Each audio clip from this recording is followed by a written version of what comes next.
Hi everyone! Welcome again to my channel. And today's video guys ay gagawa nga pala ako ng arrangement. And ang gagamitin ko na pot ay ito. Ayan. Malaking pot. Medyo malaking pot. Ayan. Tapos malalim siya. Ayan. Mahaba, diba? So hindi ko pa nahugasan guys. Hindi ko na hinugasan kasi ang nakatanim naman dito dati ay yung snake plant ko. Ayan. So ito yung gagamitin ko na pot. And yung napili kong itanim dito ay eto sila. Ayan. Then, eto siya. So, tinanim ko nga pala siya dito last year na mga August. So, mga ano ko lang to pinitas na mga ganito. Mahaba. Tapos, tinanim ko dito. So, habang pahaba siya ng pahaba ay ano naman, nilalagay ko naman siya sa ibabaw. Ayan. Inaangat ko naman siya dito. Paikot-ikot. So, kaya siya makapal na siya tingnan. Ayan. And then, yung isa ay eto, si Dusty Rose. Ayan, nasira na siya. Nagkaroon na siya ng mga frostbite sa dulo ng dahon. So, ito yung gagamitin kong pang-arrangement. Ilagay ko siya dito para pag ano na, springtime, mas lalo siyang lumaki. Kasi paliit na ng paliit yung kanyang rosette.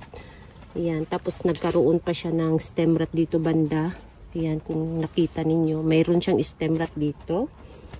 Ito yung gagamitin kong ano ngayon, arrangement ngayon. Ayan.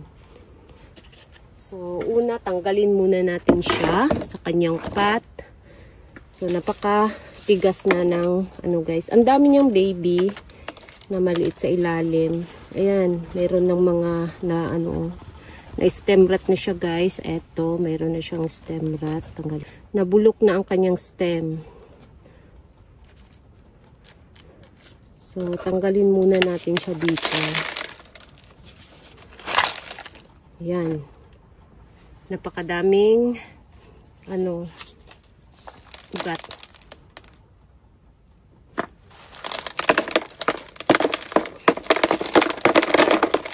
Napakatigas na ng kanyang ano, lupa guys. Tara. So, ayan.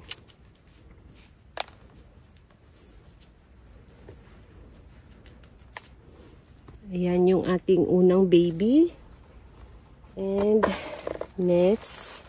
Ito siya ay isang puno lang to siya dati na nabili ko. And then, yung mga dahon na natanggal katulad ng ganito, ayan. Ano, dito ko lang din inilagay sa ibabaw. Tapos, ayan, nagkaroon na siya ng ganito, baby. Ito ay baby galing sa dahon. Ayan.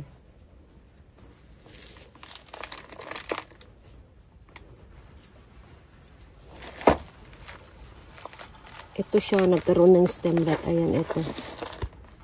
Ayan, nabulok na yung kanyang ano, stem. Kung nakita nyo. Ayan, nabulok na. So, ito ay, ayan, natuyo na guys, oh.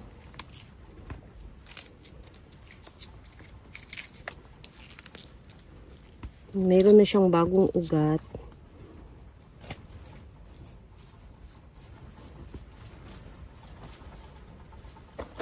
So, ito naman, tingnan natin kung okay pa ba to.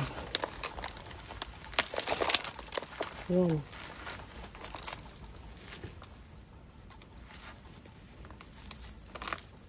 Napaka-dry.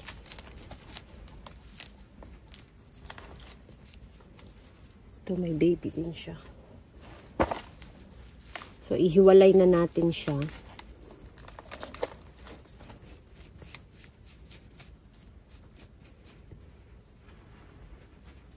May mga pimple siya na maliit. Ayan, oh, mga bagong pop na lumalabas sa stem.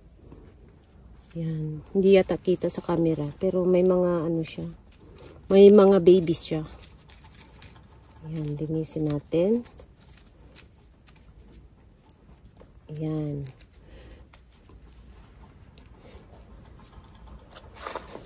So, next.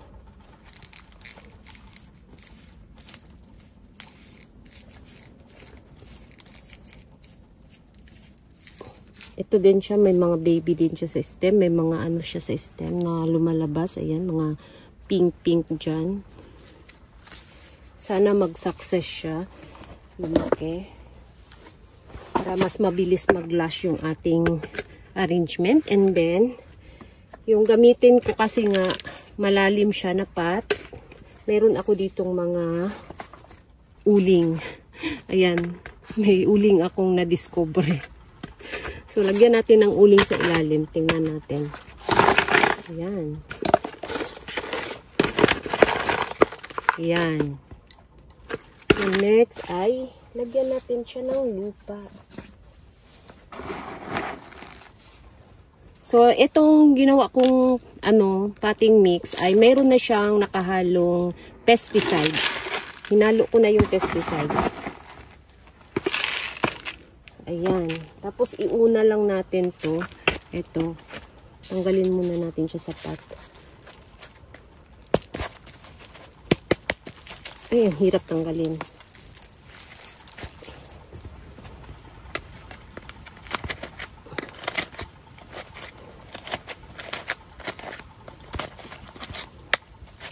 Ayan.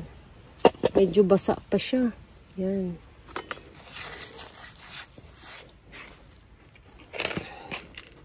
Ayan, lagay natin siya dito sa gitna. Ayan.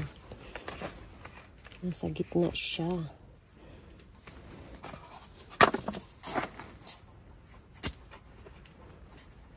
Ayan lang guys. So, kaninang umaga, pumunta ako dito. Inagahan ko ng punta mga alas 6. Napakaliwanag. Napakaputi ng aking mini greenhouse guys. Ayan.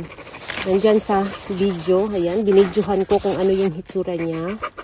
Dahil nagkaroon kami ng minus 4 degrees. So, mas malamig pa talaga siya guys. At yung plastic, nag-a-ice talaga siya.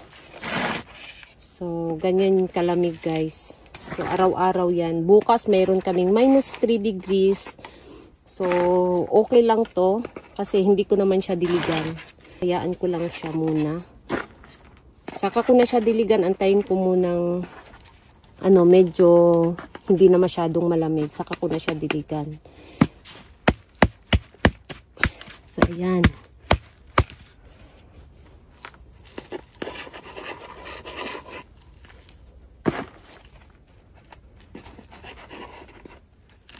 So, every winter talaga, namumulaklak to siya. Pag taglamig, namumulaklak siya. Tapos, yung bulaklak niya medyo may amoy. Kaya dati, pinapasok ko to sa bahay. Itong ganitong succulents ko, pinapasok ko sa bahay nung nag-start pa lang ako mag-alaga nito. Ngayon, hindi ko na siya pinapasok kasi nga may amoy siya. So, okay naman siya dito sa mini greenhouse. Kasi meron din ako dito. Ito. Dito ko siya kinuha. Oh. Yan. Dito siya galing. Ito. Dito ako kumuha ng pinropagate. Yan, diba? So, yan. Kumapal na siya ulit. Tapos ito, dito natin siya itanim sa gilid.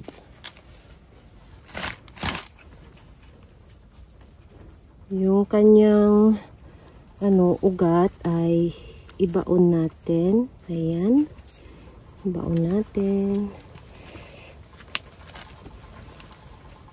Ayan. Tapos, lagyan natin ng tuto. Ayan. So, sana gumanda siya guys kasi paliit siya ng paliit. Nagsimula siyang lumit pagkatapos ng summer. Pumangit siya ng pumangit. So, sana pagdating ng spring, yan, gumanda siya ulit. Ay, mayroon pala to siyang kung nakita ninyo, nabulok din. Tanggalin na natin. Ayan. Nabulok.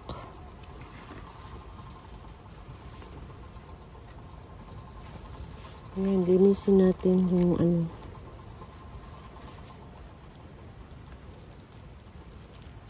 Tanggalin natin yung nabulok na parte. Ayan. So, ihiwalay na lang natin tong isa, tong baby. Para mas marami tingnan.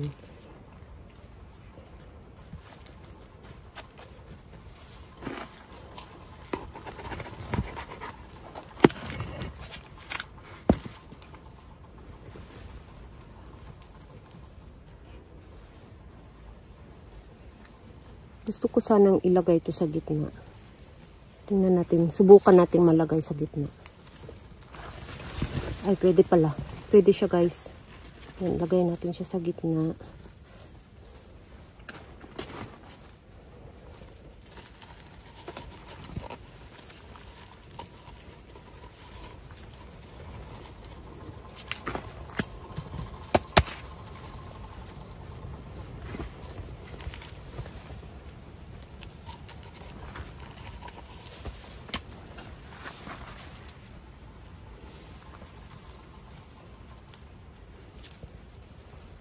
Ayan, tapos meron pa tayo dito. Ayan. Lagay natin siya dito.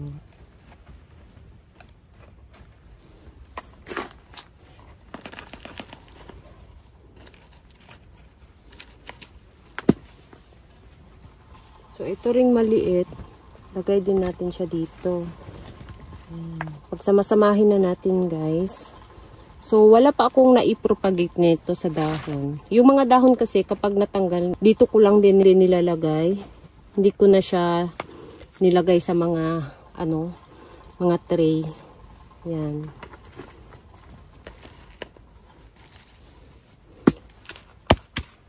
Ayan. So, okay na yan. So, ito namang mahaba, ilagay natin dito sa baba. Ayan. Sa ilalim ng kanilang rosette. Para umikot ng umikot yung bagong stem niya. Ayan. So, wala muna tayong patalunin sa pot. Ayan. Lahat muna ay nasa loob ng pot. So, ayan, mayroong na damage. Ito. Tanim natin.